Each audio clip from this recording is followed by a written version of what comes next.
Bom dia, meus irmãos. Que a graça do nosso bom Senhor e Salvador Jesus Cristo seja com todos. Que bom que você pôde vir, que bom que você pôde separar esse momento para nós seguirmos juntos, né, adorando o nosso Deus de uma forma bem especial. Agora pela manhã, a gente olhar para a igreja, a ideia de eclesiologia, né? Tecnicamente é estudo da igreja, e a igreja, meus irmãos, é um ponto que a gente precisa conhecer bem, já que nós nos reunimos como igreja, nós vivemos, né, como membro de uma igreja cristã. Graças a Deus por isso. Nosso Deus, nós o agradecemos, Pai querido, porque tem cuidado das nossas vidas. Ó Deus, o Senhor foi quem nos criou, e é o Senhor que nos reconciliou consigo mesmo por meio de Jesus Cristo, e nos deu, ó Deus, o teu Espírito. Ó Deus, nós somos guardados, somos protegidos para a eternidade pelo Senhor. Nós fomos libertos da tua ira por causa de Cristo. Louvado seja o nome do Senhor, então, Pai, que em Cristo nos libertou e nos deu nova vida. Obrigado, meu Deus, porque podemos adorá-lo, como diz a tua palavra, em espírito e em verdade.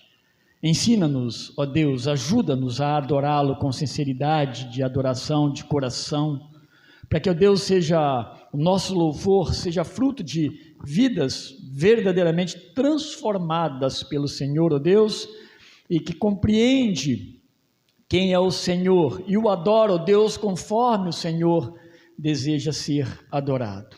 Ajuda-nos, ó Deus, nessa compreensão e nesse trabalho como igreja, Pai, juntos, não só adorando o Senhor aqui, mas adorando-o através do testemunho e da pregação do teu Evangelho. Louvado seja o nome do Senhor, Pai. Mostra-nos o que o Senhor deseja nessa manhã aos nossos corações. E em nome de Jesus oramos e agradecemos. Amém. Ontem o Jorge me passou um documento, né, um escrito bem pequeno, alguém falando sobre a igreja, né, a simplicidade do culto. E aí a gente fica pensando, né, onde nós de fato nos perdemos. Tenta achar onde nós nos perdemos, quando eu estou falando de culto em termos de adoração. Alguns podem até imaginar, mas nós nos perdemos, nós que eu digo, meus irmãos, eu falo de forma geral, nós estamos buscando resgatar no formato dos nossos cultos, das nossas adorações, a verdade bíblica, né, o ensino bíblico. E não somos somente nós aqui, milhares, né, milhões de pessoas estão fazendo isso. Mas a algum momento se perdeu, né, e nós começamos a introduzir, né, e me lembra muito as heresias dos primeiros séculos que foram crescendo com o passar do tempo, obviamente, que foram introduzidas nos cultos. E nós introduzimos, é muito normal nós colocarmos nos cultos coisas que nós gostamos. Eu sempre me refiro a isso aqui, mas eu sempre me refiro para um cuidado, para que nós, líderes e igreja, tenhamos um cuidado. A adoração a Deus é uma adoração simples, mas precisa ser conforme Ele quer, e não conforme nós achamos que é legal, né? Esse tem sido talvez o nosso maior cuidado, porque faz parte do ensino que nós transmitimos aos irmãos. Na aula passada, nós vimos sobre o começo da igreja, bem resumidamente, mas a gente quer pegar pontos que sejam importantes para a gente olhar para a igreja, tá? Nós vimos ela no Novo Testamento, a origem dela através de Deus, né? Cristo vai falar, né, lá no começo sobre a igreja, lá em Mateus sobre a igreja. E se ela pertence a Deus, Deus tem plano para o seu funcionamento. É disso que nós estamos falando agora há pouco, né? Deus tem um plano como que a sua igreja deve funcionar, como que você deve funcionar.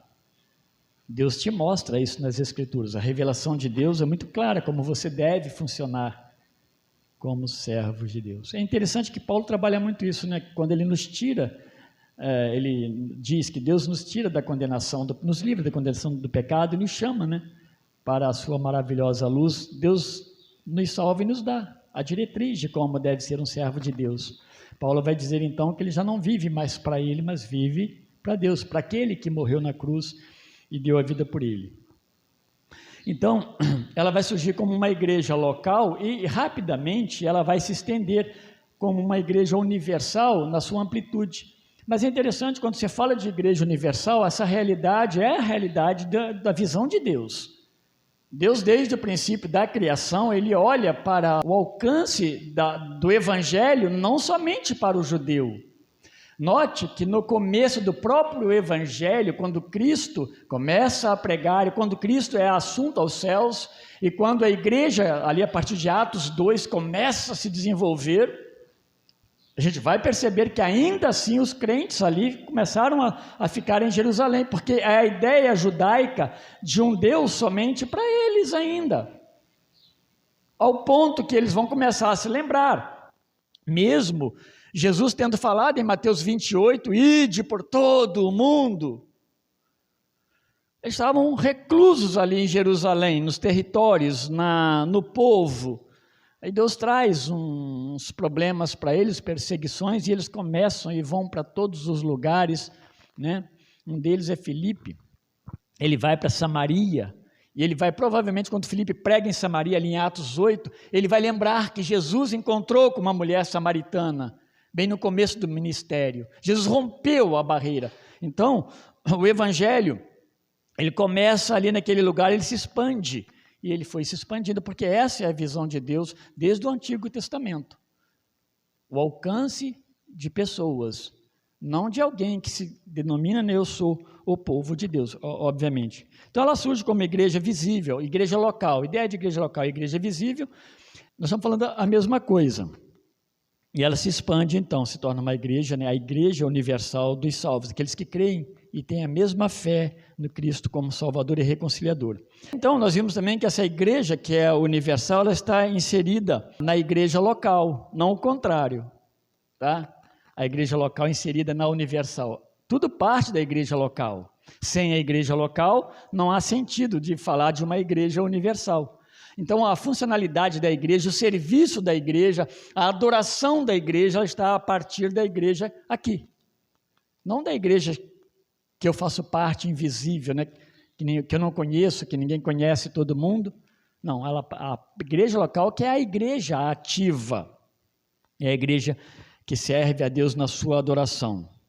A gente lembrou até que nós servimos a Deus e adoramos a Deus de maneira presencial. A igreja local, ela se reúne. Hebreus 10, 24 e 25 chama atenção para isso. É um dos textos, né? A necessidade dela se reunir, senão ela não é igreja, né? Ela é uma igreja, ela só é invisível.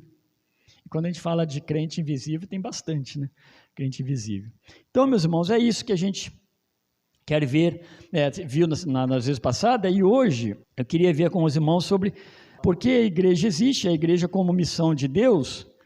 A pergunta que está sendo, por que a igreja existe, né? Tá no slide aí, na igreja como missão de Deus, por que essa igreja existe? Nós temos uma resposta, o próprio livro, na Igreja Regenerada, ele fala alguma coisa interessante que dá para a gente aproveitar aí muito bem. Ela existe porque Deus, em sua graça e amor, redime.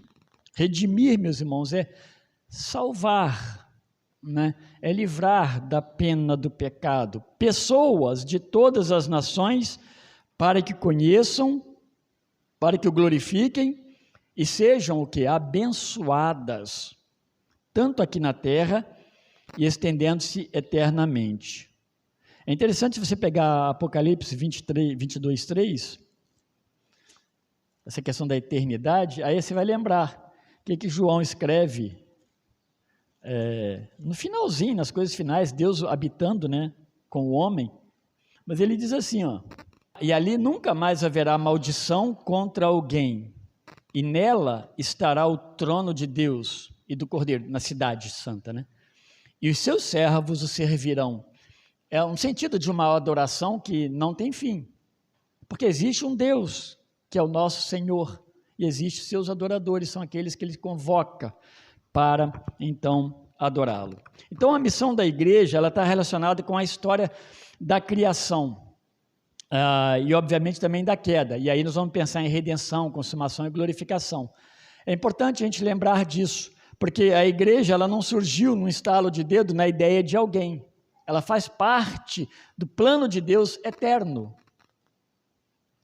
Ela não começou a existir em determinado momento. A igreja, na verdade, ela existe porque Deus também existe. A missão da igreja, então, ela deriva da missão do próprio Deus. A igreja não tem uma missão particular. A igreja não tem um serviço particular. A sua missão deriva de Deus, da vontade e da missão determinada por Deus. Então, ela não foi inserida nos planos de Deus, obviamente, depois da queda, porque a gente é tentado a pensar nisso, né? A queda trouxe, então, a necessidade de Deus. É muito comum pensar, mas não é correto, tá? Pensar que a queda trouxe uma porção de modificação nos planos de Deus. Não trouxe. A igreja, ela é eterna e ela fazia parte dos planos de Deus. Então, ela não foi inserida logo a seguir a queda. Ela sempre esteve presente, porque Deus, na sua grande misericórdia, a previu. Aí sim, em Efésios capítulo 1, olha o que diz Efésios 1, de 3 a 6, sobre a igreja eterna, né? Com sua existência eterna. Ele diz assim, a partir do verso 3, do capítulo 1, bendito o Deus e Pai de nosso Senhor Jesus Cristo, o qual nos abençoou com todas as bênçãos espirituais nos lugares celestiais em Cristo, como também nos elegeu nele antes da fundação do mundo. Olha que coisa maravilhosa. Está falando de pessoas e está falando de igreja, de povo de Deus. Ele nos elegeu nele antes da fundação do mundo para que fôssemos santos e irrepreensíveis diante dele em amor, e nos predestinou para filhos de adoção por Jesus Cristo, para si mesmo, segundo o beneplácito de sua vontade, para louvor e glória da sua graça, pela qual nos fez agradáveis a si no amado. Uma igreja que ela sempre existiu, ela não foi um acidente um pouco temporal. Então, se ela existe, ela vai se encontrar dentro desse enredo bíblico que pode ser dividido, como os irmãos estão vendo aí, em criação, queda, redenção e consumação. Pelo menos uma ideia dessa narrativa bíblica, o que ela aborda, e a igreja ela está dentro desse movimento de Deus ao longo de toda a história humana, tá? Humana, e de uma forma especial a igreja. Primeiramente, meus irmãos, a questão da criação. É óbvio que nós temos que olhar para, se não houvesse a criação, não haveria nem igreja. Deus cria todas as coisas, né? E se nós queremos entender o Evangelho, entender a palavra de Deus para nossas vidas, precisamos ler Gênesis a partir do seu capítulo 1. Começa a anunciar as obras de Deus. Deus cria todas as coisas, e todas as coisas que Deus cria, ela vai ter seu auge na criação do ser humano, do homem e da mulher, porque Deus vai fazer a sua imagem e semelhança de uma forma diferenciada na criação. Note que Deus cria tudo e prepara todas as coisas de uma forma perfeita. Ele vai fazer o homem a sua imagem e semelhança. E aí no Gênesis 1, 27 e 28 diz assim, criou Deus, pois o homem, a sua imagem, a imagem de Deus o criou, homem e mulher os criou. E Deus os abençoou e lhes disse, sede fecundos, multiplicai-vos, enchei a terra e sujeitai-a. Dominai sobre os peixes do mar, sobre as aves do céu e sobre todo animal que rasteja pela terra. Então, vocês percebam aqui uma coisa interessante, Deus está dando algumas ordens, e controlar as coisas deve ser feito pelo homem, mas de que maneira? Da maneira como Davi teve que aprender muitas vezes a duras penas, Davi o rei, em obediência a Deus, de acordo com a vontade de Deus. Ele era rei, muitas vezes vinha, aqueles desejos que Saul não conseguiu conter, de ser grande, maior que o Deus que incumbe ele das suas funções. Deus está dizendo que precisava, então, ensinando que precisava ter alguns comandos que o homem, a mulher, eles teriam, mas partindo de Deus. Existe um Deus ao qual eu presto contas. Associem isso com a igreja. A igreja que aprende a prestar contas a Deus e não ela viver da maneira como ela acha mais agradável. Nesse sentido, então, meus irmãos, o ser humano, ele passa e ele é o centro da criação de Deus. Então, ele não é um produto final de um acidente, através de uma longa cadeia de acontecimentos. Deus os cria e os cria com propósitos. Nossos filhos recebem instruções, nós também ouvimos sobre isso nas escolas, da origem do homem de diversas maneiras possíveis, desassociadas de Deus e do Deus Criador. Nunca esqueça, as crianças que estão aqui, né, que já entendem bem, os adolescentes, entendam que nós temos o Deus que rege a nossa vida e que nos mostra, né, até a criação. Mas nós temos que tomar cuidado, o que de fato nós cremos, como Deus fez as coisas, se de fato Ele é o Senhor de todas essas coisas, né? Se Ele coordena. Então, meus irmãos, olhando então para a criação, para o homem, para a mulher, nesse sentido, o ser humano ele foi criado para se relacionar com o Criador, de forma que esse ser humano, você e eu, nós prestemos conta ao Criador. E esse grande ponto diferencial do tratamento de Deus, a sua imagem e semelhança na pessoa do homem, está justamente na formação da família. A partir daí fica muito claro que Deus então, ele vai formar a família com papéis e responsabilidades distintos. Eu não vou caminhar por esse caminho, mas trazendo à tona o cuidado de Deus na formação de tudo, inclusive a igreja presente na criação de Deus. Deus enxerga a igreja desde o princípio. Assim, o homem foi criado para a glória de Deus, ele precisava glorificar a Deus através da sua obediência, através de cumprir o mandato de crescer, de multiplicar, de guardar, de cultivar, de espelhar, de espalhar a glória de Deus. É para isso que nós fomos criados. Romanos 11:36 diz assim: porque dele, por meio dele, isso é referência a Deus, e para ele são todas as coisas, a ele, pois, a glória eternamente, lembra aquilo que nós vemos no Apocalipse? Eternamente. Amém. Nós somos chamados para que através do nosso viver, o que envolve viver do cristão? Tudo. Falar, agir, né? Ouvir, pensar. Deus, ele age em todas essas coisas. Os comandos precisam vir de Deus. E é interessante que não somos robozinhos. Mas os comandos precisam vir de Deus.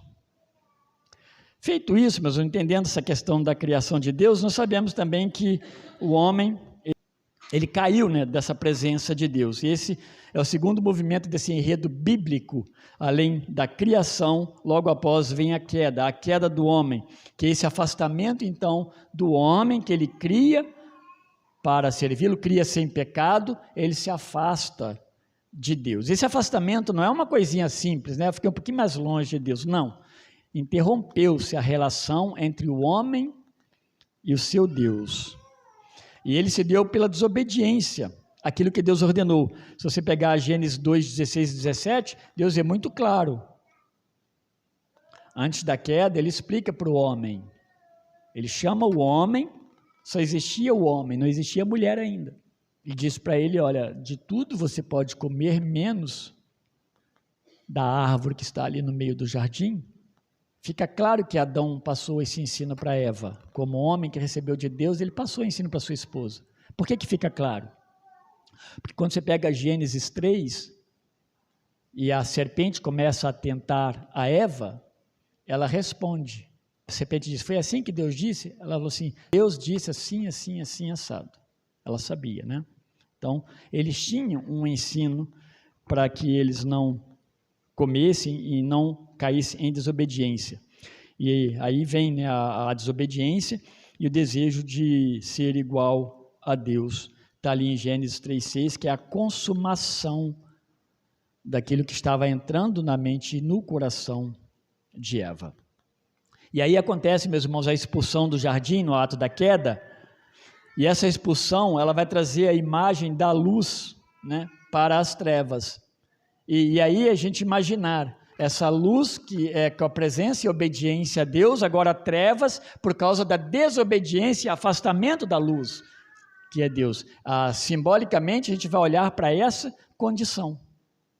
O homem que está longe de Deus, a mulher, o ser humano longe de Deus, ele está em plenas trevas, em densas trevas, ele não consegue enxergar a saída, ele não consegue ver solução, e ele vai agir em pleno comando agora do pecado, porque os desejos do seu coração, agora ele deseja atender, os desejos os seus próprios desejos, aquilo que está no seu próprio coração. Se pegar só o começo ali de Gênesis, de capítulos 4 até 11, ele vai relatar essa condição triste, né? E não somente triste e também tenebrosa dessa natureza e dessa situação do homem. Bem no princípio, começa com o homicídio, e o pecado ele se avoluma, porque o homem ele se torna um expert, né? Produtor de pecados. Por isso que é difícil, meus irmãos, não é fácil mesmo, quando o homem vê a possibilidade de Deus, mas os seus desejos próprios, a luta é enorme.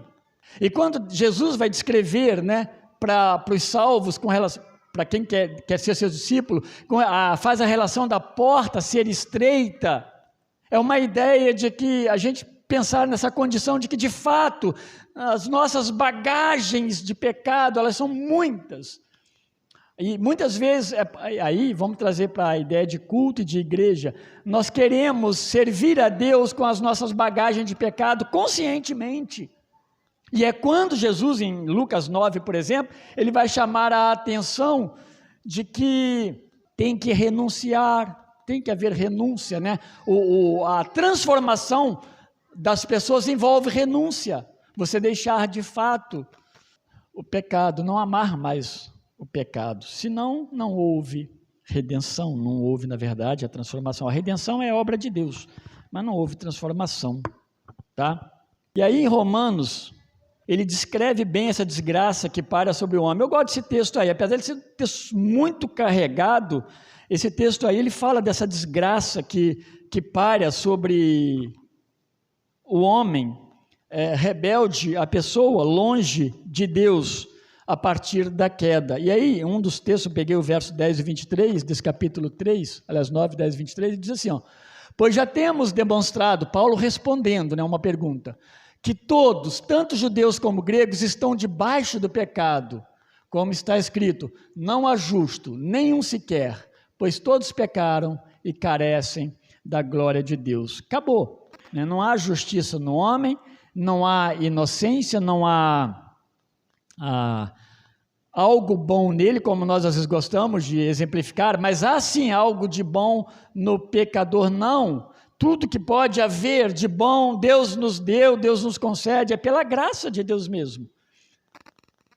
Tira do homem toda a possibilidade de contribuir com essa reconciliação com ele. O homem está sob a queda, e sob a queda, meus irmãos, ele não ama, ele não deseja fazer nada de bom diante de Deus. O que acontece na sequência é que nesse movimento, né, que Deus providencia a redenção. Por isso que a gente vai enxergar a igreja sempre presente na obra de Deus desde o princípio. Então, apesar desse homem ele ter se rebelado contra Deus, que é o Criador, e Deus declara a maldição no capítulo 3 mesmo de Gênesis, né, sobre este homem.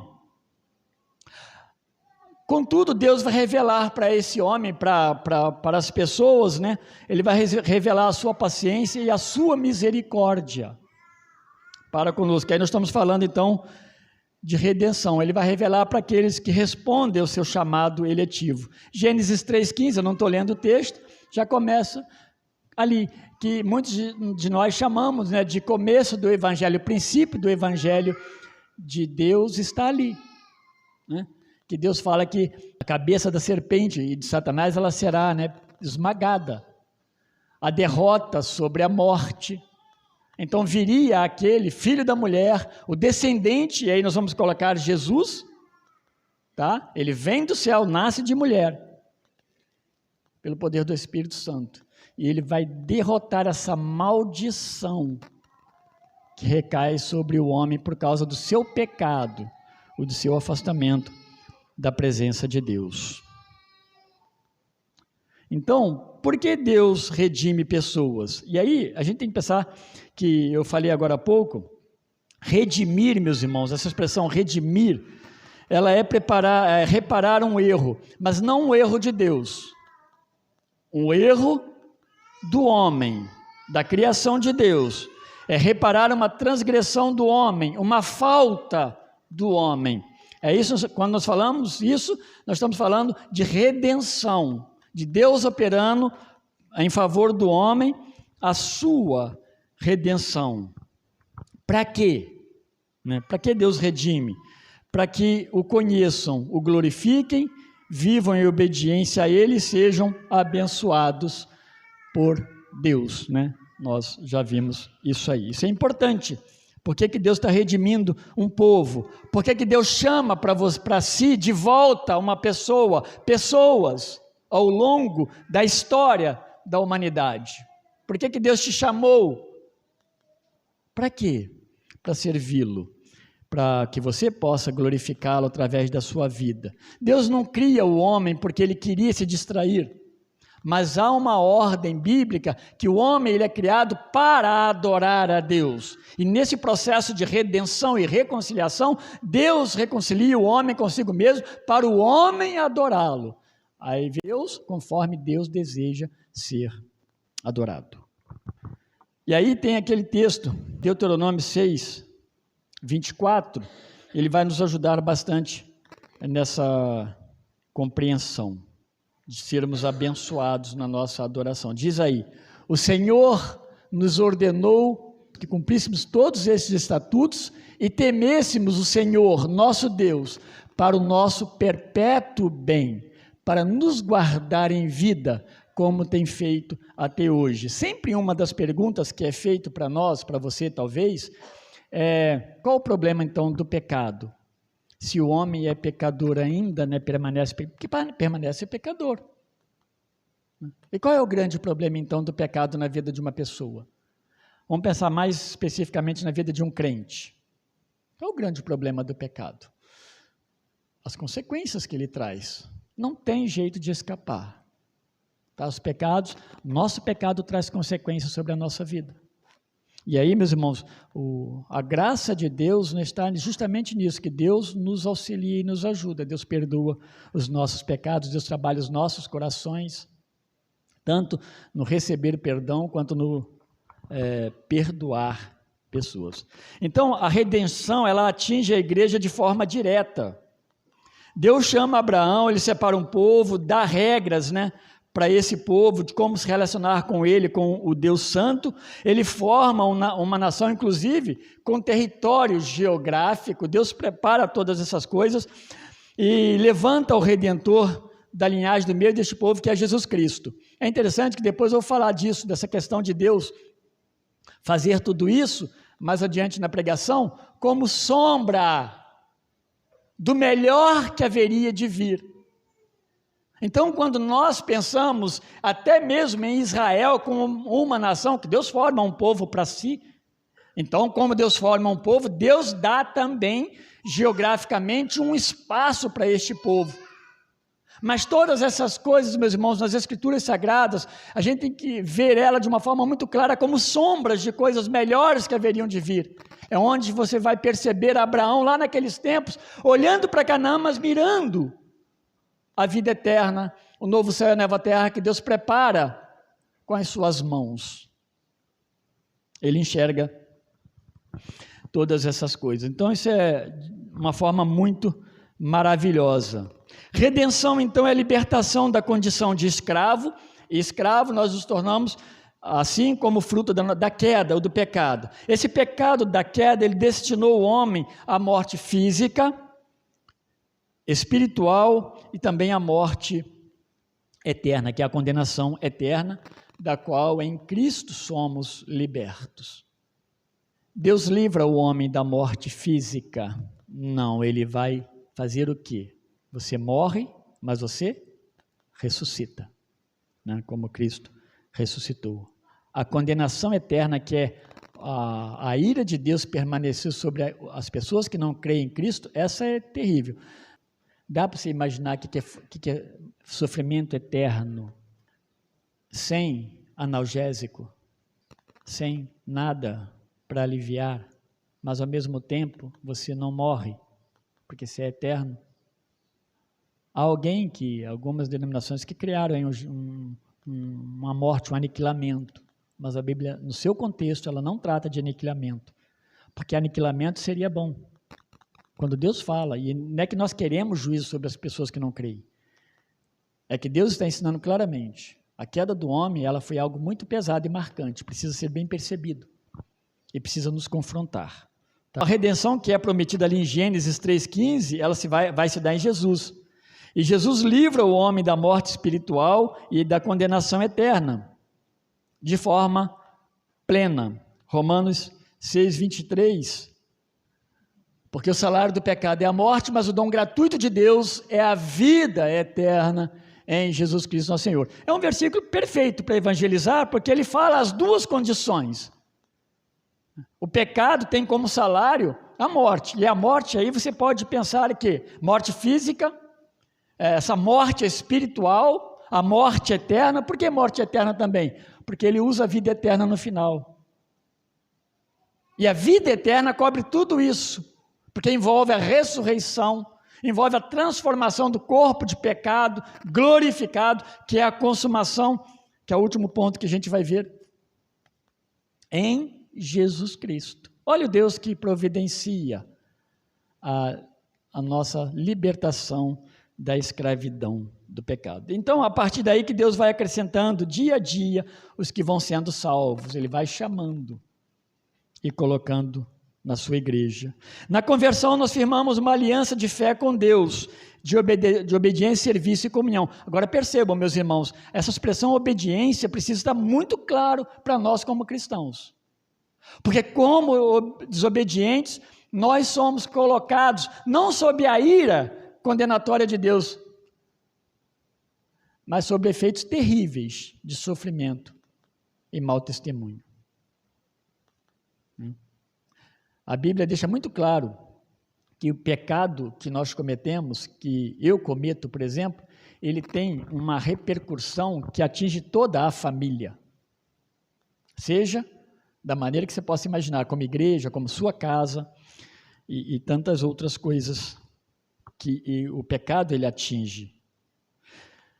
A igreja então torna-se uma comunidade chamada por Pedro, lá em 1 Pedro 2, os versos 9 e o verso 10, que eu só resumi aqui, ela é chamada então de sacerdócio, nação santa, sacerdócio santo, nação santa, um povo adquirido. Passa a ser esse povo que Deus chama de volta à reconciliação em Cristo. E isso só é possível em uma única pessoa. Deus chama indivíduos, e Cristo chama indivíduos, e por meio de indivíduos ele forma a igreja. Então a igreja também, agora ela não fica, você não consegue ser igreja mais sozinho. Aliás, nunca foi. Sempre se fala de ajuntamento. E aí, por fim, meus irmãos, a consumação, para a gente fechar. Eu falo da consumação, mas a gente pode pensar em como consumação, em um outro passo pode ser separado a glorificação, que eu não vou trazer aqui, mas isso para trazer à nossa mente, o Deus que previu todas as coisas. E a igreja ela não é um acidente de percurso nos planos de Deus. Deus a previu, desde a eternidade. Então, na consumação, completa-se a missão de Deus para a igreja aqui na terra, com a vinda de Cristo e, obviamente, na sequência, o juízo final. Encerra-se a missão da igreja do lado de cá, de onde nós estamos. E Deus opera a nossa glorificação. E aí vai marcar o início da eternidade. Nessa fase, então, nós estamos tratando da igreja que se reunirá com o Senhor na glória eterna. E aí, meus irmãos, é muito interessante de olhar para as Escrituras, o Novo Testamento, e ver o quanto ele se refere à igreja, sempre Jesus reunindo a igreja, reunindo o seu povo em todas as partes do mundo. Sempre lembrando, a salvação é um ato de individualidade, né? Eu creio, eu sou salvo. E Deus começa a trabalhar então com a igreja, não desprezando nunca o indivíduo. Aliás, Deus conhece, né? Que Deus maravilhoso esse, né? Coisa estranha para nós, né? Que somos tão limitados, Deus que conhece os movimentos dos nossos olhos, a nossa queda de cabelo, os nossos pensamentos. Eu não consigo nem ordenar os meus, que dirá os seus, mas Deus sabe todas essas coisas. Ele já cumpriu, então ela já cumpriu a sua missão aqui na terra, é o que as Escrituras tratam como salvação completa, quando todos que creram em Jesus, vivos e mortos ao longo dos tempos da história, serão glorificados e estarão para todo sempre com Deus, o nosso Senhor, no novo céu e na nova terra, que você vai ler isso muito em Apocalipse, né? Também, Apocalipse 21, por exemplo. E finalmente a igreja, como missão de Deus, ela começa com Ele e por meio dEle, e ela existe para Ele. A igreja não é uma... É por isso, meus irmãos, que eu bato muito nesse ponto do cuidado de nós servirmos Deus como Deus deseja. Isso envolve tudo, pregação, culto, o seu trabalho diário, fora a sua forma de viver, precisa olhar para as Escrituras Sagradas. E não vai ter nenhum pastor ou nenhum irmão bisbilhotando a sua vida. Só que tem uma notícia que pode ser ruim para alguns e boas para outros, né? Existe um Deus que vê todas as coisas. Então é a Ele que nós prestamos contas. Deus nos acompanha a partir da nossa vida cristã. E a igreja fez parte dos planos de Deus desde a eternidade até a eternidade para nós. Então, que a gente possa compreender isso. Eu fiz esse meio que parênteses falando disso para a gente compreender o porquê, quanto Deus nos ama em Cristo Jesus, ao ponto de não nos abandonar nos nossos pecados. Nos cria e não nos abandona, mas nos chama em Cristo Jesus através da redenção. E tem um plano eterno, também não morre com a redenção, só nos dá um vislumbre do que seja bom. Não, Ele prometeu e vai nos dar, de fato, o que é melhor. Deus nos abençoe e nos ajude a compreender isso.